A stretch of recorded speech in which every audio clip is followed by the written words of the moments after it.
নমস্কার। নিউজ বরাক দর্পণ স্টুডিও থেকে আমি সঞ্জন কুমার প্রকাশিত। সবাইকে আবারও শুভেচ্ছা। আজ আসাম অ্যাকর্ডের ৬ নম্বর ধারা বাস্তবায়ন নিয়ে কিছু কথা আপনাদের কাছে শেয়ার করতে যাচ্ছি।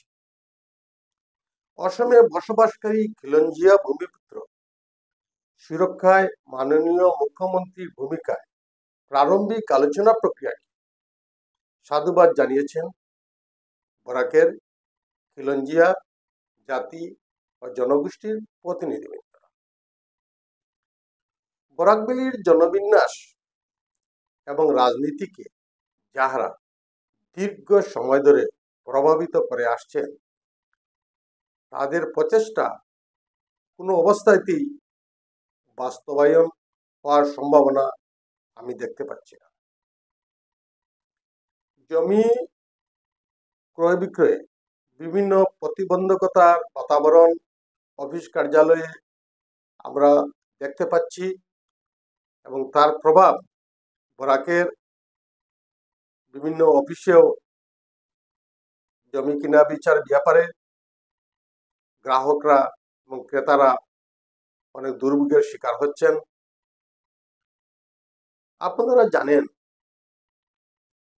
সংবাদ মাধ্যমে প্রকাশিত হয়েছে অসম চুক্তির ৬ নম্বর ধারা বরাকে লাগু হলে বরাকের জনগণ নাকি বিভিন্ন ধরনের সমস্যার সম্মুখীন হবে। তা অবশ্য সত্য।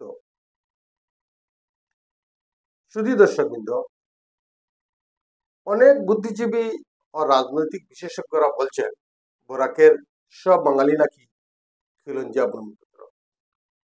কিন্তু জাস্টিস বিপ্লব শর্মা কমিটির রিপোর্ট মতে অনেক সম্প্রদায়ের নাম ভূমিপুত্র তালিকায় অন্তর্ভুক্ত হয়নি। কারণ কি?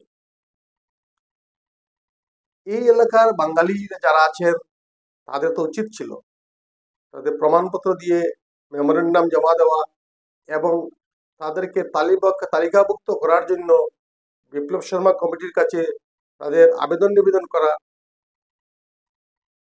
তাহলে উপযুক্ত প্রমাণপত্র ছাড়া কি জাস্টিস বিপ্লব শর্মা রিপোর্ট তৈরি করেছেন? সেটা একটা প্রশ্ন চিহ্ন। কারণ সরকার অনুমতি দিয়েছে, কেন্দ্রীয় সরকারও সেটা সহযোগী আছে, রাজ্য সরকারও সহযোগী আছে এবং সেটাকে ইমপ্লিমেন্টেশন করার জন্য তোড়জোড় চলছে। ভূমিপুত্রের সঠিক তথ্য সরকারের রেকর্ড বুকে গচ্ছিত আছে, আর সেটাই হবে আসল তথ্য। সেই জন্য বরাকের জনগণের প্রমাণপত্রের রেকর্ডপত্র পরিকল্পিতভাবে অনেক আগেই এখান থেকে উধাও করে দেওয়া হয়েছে, যার জন্য আমরা এনআরসির কাগজ বলি, 51-এর এনআরসির কাগজ বলি বা 1952 ইলেকশনের ভোটার লিস্টের তালিকা বলি, কিছুই আমরা পাচ্ছি না। সরকারও সেটার সঠিক উত্তর দিতে পারছে না। আজকাল অনেক সংগঠন পরোক্ষভাবে রাজনৈতিক দলগুলোকে প্রভাবিত করছে। তারাও দফায় দফায় মাননীয় মুখ্যমন্ত্রীর দরবারে হাজিরা লাগিয়েছিলেন। কিভাবে জাস্টিস বিপ্লব শর্মার রিপোর্টের প্রভাব বরাকে না পড়ে? দর্শকবৃন্দ, আইন কাহারও ব্যক্তিগত নয় এবং আইনকে প্রভাবিত করতে হলে আইনের ধারায় কাজ করতে হবে। অত্যন্ত দুঃখের বিষয়, আজ পর্যন্ত কোনো সংবাদ মাধ্যমে কোনো ব্যক্তি বা সংগঠনকে আমরা শুনতে পাইনি যে কাছাড় জেলার 1951-এর এনআরসির তালিকা সার্বজনীনভাবে প্রকাশ করার জন্য আসাম সরকার চাপ সৃষ্টি করেছে বলে, বা 1952 ইংরেজি সাধারণ নির্বাচনের ভোটার তালিকা আবেদনকারীকে দিয়েছেন বলে, সেটা আমাদের অজানা। এনআরসির তথ্য এবং এই ভোটার লিস্টের তথ্য সম্বন্ধে আমরা সম্পূর্ণ অজানা। এটাকে দামাচাপা দিয়ে লুকিয়ে রাখা হয়েছে।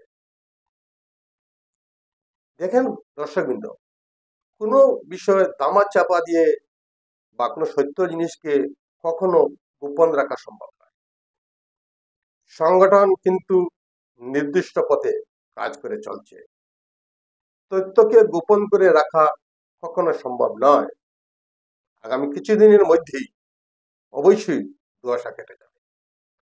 জমি ক্রয় বিক্রয় রাজস্ব ব্লক তৈরি করে নিষেধাজ্ঞা জারি হতে চলেছে। পরবর্তী প্রতিবেদনের জন্য নিশ্চয়ই অপেক্ষা করতে হবে। অবশ্যই আপনারা পাশে থাকবেন। শুভরাত্রি, নমস্কার।